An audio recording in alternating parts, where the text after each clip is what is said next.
Bonjour à tous et bienvenue dans la suite de cette formation Expert Jasper Report.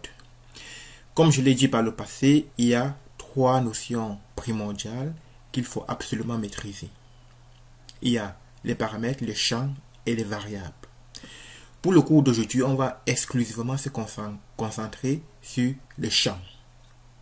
Je l'ai dit par le passé en fait que les champs sont un type de variable dont la valeur provient de la base de données. C'est-à-dire que dans la base de données, une ligne, par exemple l'ID, correspond à un champ. C'est l'exemple qu'on a ici là. Lorsqu'on part ici là, les champs se retrouvent en fait dans le bloc tout à gauche, en bas. Et là où se trouvent déjà les paramètres, les champs et les variables. Nous, on va s'arrêter sur les champs. Et lorsqu'on déroule, parce qu'on peut dérouler là, on constate en fait que on a 5 champs. L'ID, first name, last name, street et city. Donc pour l'exemple de ce cours, on va utiliser une base de données fournie par Jasper Report. Maintenant, donc ça veut dire que c'est de là que proviennent ces différents champs. Et comment obtient-on ces différents champs? On obtient ces champs à travers une requête SQL.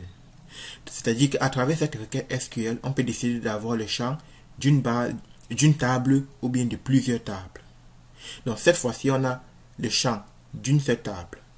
On va donc regarder l'exemple et on aura donc la possibilité de modifier donc ces différents champs pour voir comment est-ce qu'en fonction des champs, en fonction de la requête, on a les champs qu'on souhaite. Pour modifier la requête, c'est simple. Il suffit de venir là, on dit dataset and query. On va cliquer là-dessus et ça nous donne la base de données et les tableaux qui vont avec la base de données. On constate en fait que ça, c'est la table adresse qui a été entrée ici là.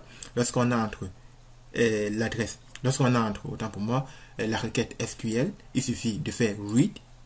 On constate en fait qu'il y a ID, first name et last name, street et city. Imaginez-vous qu'on change. Si on change et qu'on met, par exemple, product, voilà, et qu'on fait read, ça change. Cette fois-ci, on a ID, name et cost. Et si on valide, par exemple, on peut également regarder les données qui se trouvent à l'intérieur en faisant data preview, c'est-à-dire la prévisualisation des données.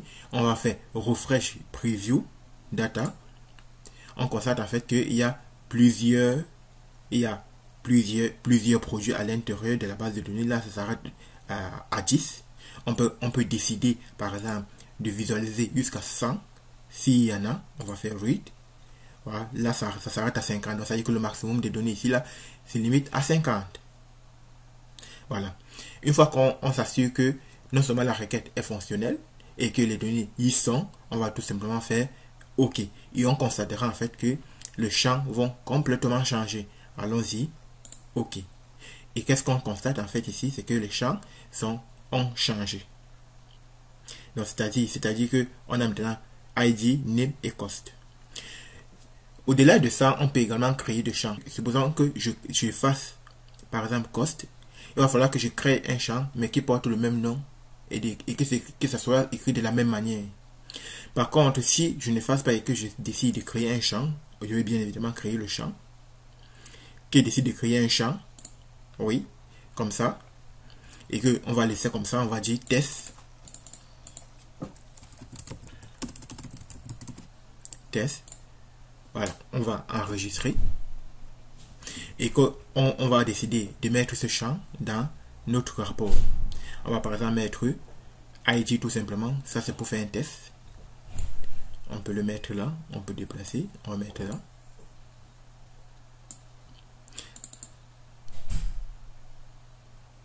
On va un peu réduire ça. Voilà. On va mettre là. Ce qui va se passer, c'est que si j'essaye de prévisualiser des données ici là, ça va me donner une erreur. Je vais essayer de faire le test et puis je vais vous expliquer d'où vient l'erreur. Là, je vais enregistrer bien évidemment. Et on dit prévisualisation. Et là, ça me dit erreur. C'est quoi l'erreur? L'erreur, en fait, on me dit uno colonne name test. Donc, ça veut dire que ça ne reconnaît pas en fait le nom de la colonne test. Pourquoi ça ne reconnaît pas? Parce que ça, ce n'est relié à aucune valeur correspondant aux données de la base de données. Par contre, si je supprime ça, là j'ai supprimé, j'enregistre bien évidemment, et que j'essaie de prévisualiser à nouveau, normalement, tout doit fonctionner. Voilà, comme je le disais, tout fonctionne, c'est-à-dire que là, on a notre numérotation, notre ID qui va de 0, ça va jusqu'à 50, parce que la page va jusqu'à 13. Donc, ça veut dire que ça fonctionne bien. Donc, voilà donc ce que je disais tout à l'heure, c'est-à-dire que les données, les champs, les différents champs proviennent de la base de données. Et que si on veut les créer à la main, il faut s'assurer en fait que ça, non seulement c'est du même type, c'est la même appellation, et puis c'est écrit de la même manière. Il ne faut pas faire l'erreur là-dessus. Donc il faut déclarer les champs de la même manière que cela se trouve dans la base de données. Donc voilà en fait ce qui caractérise les champs. Par le passé, j'ai dit en fait que les champs sont des valeurs qui se répètent. Là en fait, quand on sait que dans la base de données, ces valeurs se répètent, c'est-à-dire que on a l'ID, mais on a aussi plusieurs autres. On a l'ID qui va de 0 à 50 dans ce cas, ou bien à 49. C'est pour ça en fait que on les met dans le détail. Parce que si on les met ailleurs, on n'aura pas la possibilité que cela se répète. Donc c'est pour ça que lorsqu'on fait la prévisualisation, on constate en fait que ça se répète là de 0 à 60. Là, ça s'arrête à 17, mais ça passe jusqu'à la troisième page. Mais maintenant, faisons l'expérience que portons ça, déplaçons là, et mettons là quelque part, on va dire par exemple dans le pied des pages. Là, on va enregistrer et on va voir ce qui va se passer. Voilà, on constate en fait que ça s'arrête à 17. Donc on ne peut pas voir les autres. Donc il n'y a pas donc l'ensemble des données qui précèdent. Voilà l'inconvénient d'utiliser les champs dans une section autre que la section détail. Bon, une fois qu'on a maîtrisé comment fonctionne le champ, on peut maintenant personnaliser notre champ. Ou alors maintenant on va ajouter les autres champs. On va par exemple mettre là, on va mettre le champ name, on va mettre également champ cost.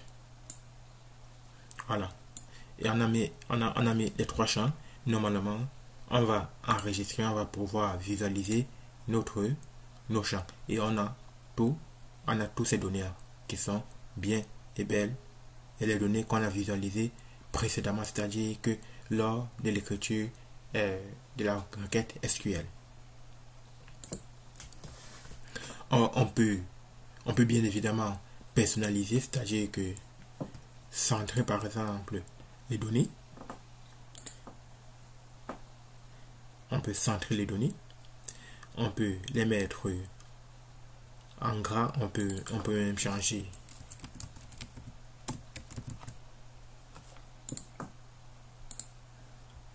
On peut augmenter la taille, mettre en gras. On peut également centrer selon la hauteur. Là, comme ça. On va enregistrer. On peut également modifier ça. En fait, là, ce sont des... On peut également dire que il faut que ça soit raccolé directement au champ en disant l'alignement en bas. Là. Ou bien on va laisser comme ça et on va dire hop, voilà.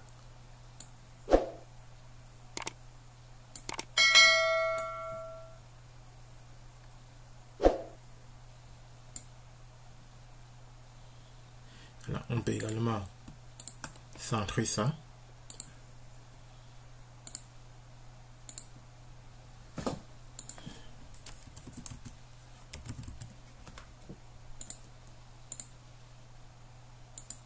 Augmenter la police et mettre en gras, enregistrer et prévisualiser. Voilà comment est-ce qu'on utilise donc des champs. Si je dois faire un résumé, ici, pour les champs, c'est quoi? C'est que les champs, la valeur des champs provient, la valeur des champs provient de la base de données. Et les champs sont principalement utilisés dans la section détail. Si on veut créer des champs manuellement, il faut qu'on s'assure principalement de deux choses. Que l'orthographe soit identique à celui qui se trouve dans la base de données et que le type également soit identique au type de la base de données. Autrement dit, ça va générer une erreur. Donc, voilà le fonctionnement du champ qu'on a vu dans ce cours-ci. Donc, si vous avez aimé cette vidéo, ce cours, n'hésitez pas à la partager. Et si vous avez des questions, posez-les en commentaire. Je n'hésiterai pas à apporter plus de précisions. Je vous remercie de votre attention. Et une fois de plus, si ça vous a plu, partagez massivement. Ça me fait du bien. Ça m'aide à avoir de la visibilité. Et ça apporte beaucoup de courage. Voilà. Merci à vous. Prenez soin de vous. Et on se dit à la prochaine. Merci, Jonas.